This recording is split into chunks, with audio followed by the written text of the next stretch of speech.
Everyone, I've just booked our family holiday for January and I'm so excited about it. And this year, like the past couple, I'm going to be flying with Virgin Australia. Now, this is not a paid promotion. It's just that if you're like me and you haven't been flying Qantas for a while because you're kind of disappointed with the way they handled the pandemic, in particular, this skeezy fuckhead, the former CEO who walked off with a $14 million payout after driving the company 10 years into the past by doing various things like selling a bunch of tickets for flights that didn't even exist, or the big one for me, sacking 1,800 workers and then rehiring a bunch of poorly trained, inexperienced staff at a lower pay rate, which meant that flight in this country was not going to recover for at least 5 years and frankly still is recovering. So if you've been boycotting Qantas like I have, especially considering a fraction of this payout might have gone away to keeping the company running properly, then you'll also be flying Virgin. And it's great to have an alternative in this country because Virgin have a lot to offer as well. So it's really simple to book on the website. You choose your destination, enter your dates of travel, and then choose your passengers. That's going to be me, Dad, and my 2 kids. Then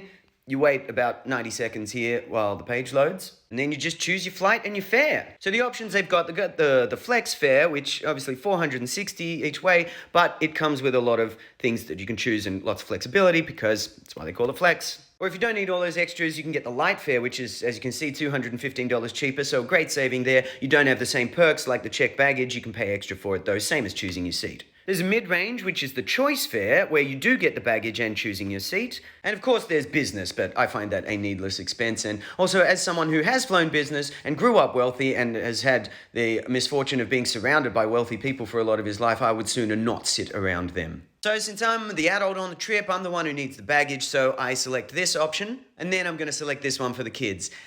Except that you can't when you're booking online. You can't select different fares while making the same booking. You have to book everybody in on the same thing, which is tricky and annoying because you don't necessarily need to have the same fare if you're going on the same booking. But I dealt with this last year, and so what Virgin advised is that I will simply book my ticket with the choice fare, and then I'll go back and book the light fare on a separate booking. So once I've booked my ticket, I go back to book the kids' ticket separate, and I can't. You can't book kids' tickets separately or booking an adult ticket.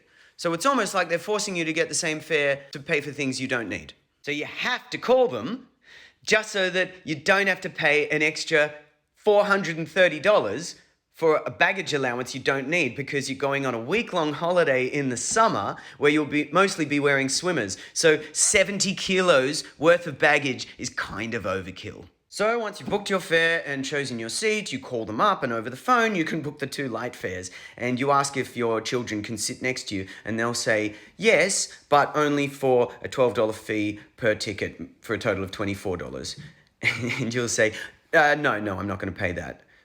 Because at this point, it's not really about the money. It's the fact that your children are 5 and 8 and you don't want them sat next to strangers for a 4.5-hour flight. And they'll say, well, if you want that, you're going to have to pay for the choice fare, which includes the baggage, the 46 kilos of baggage that you don't need. And you'll say, no, I'm not going to pay that. I've chosen my seat. And since I'm booking for 2 children on separate fares that you have forced by your completely ass-backward system, you go, no, you're just going to seat my kids next to me. And they'll say, no, we won't. And they will 5 times repeat, the light fare doesn't come with a choice of seat. And you'll say, look, okay, I know that this is above your pay grade because you are a poorly trained offshore call center worker who doesn't really give a shit about this. But on principle, I'm aware that you are blindly enforcing a policy created by your company, but that is just an arbitrary policy which is in violation of the rights of a parent as governed by the Geneva Convention. So I'm not going to pay extra just to ensure that my kids don't sit next to a stranger when you randomly allocate their seats on the day. You can just put the booking through with the 2 seats next to me because I chose my seat in a free row. And they'll say, we can't do that. And you go, well, then you're going to put me through to somebody with more authority than you because, again, I know that this is well above your pay grade. Just send me to the person who can actually authorize this for me, okay? And they'll put you through to Rose, who will again just blindly repeat the fact that the light fare doesn't come with seating. And here's the little hack you can do. You scream blue murder at her. And you tell her that if she doesn't book the 2 seats next to you for your kids tonight, you're going to be on the news tomorrow. And it's amazing because when they come back from hold after that for the 3rd time, they say that they've waived the fee. Now, the thing about that is, you didn't actually want special treatment. it wasn't that you wanted to get your way and screw everybody else. It's that you found this policy completely unreasonable and you think it should change and it shouldn't be there.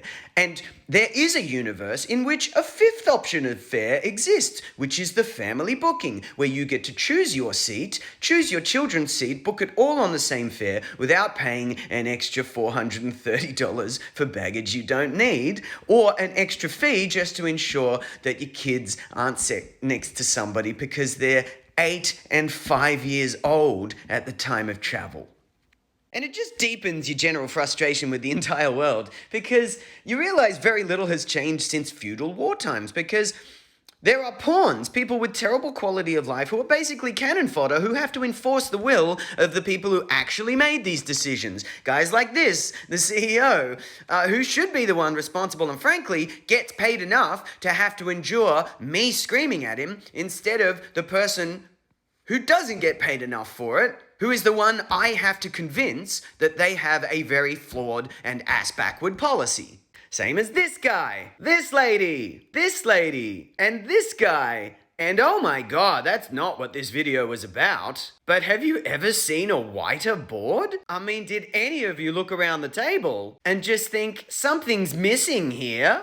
Maybe if you all had relationships with non-white people, let alone your children, you might understand why they might not want to spend a 4.5-hour flight sitting next to a goddamn stranger unless their dad pays you a little bit extra. So if I could have an audience with all of you, instead of you hiding behind your pawns in the call center like the cowards that you are.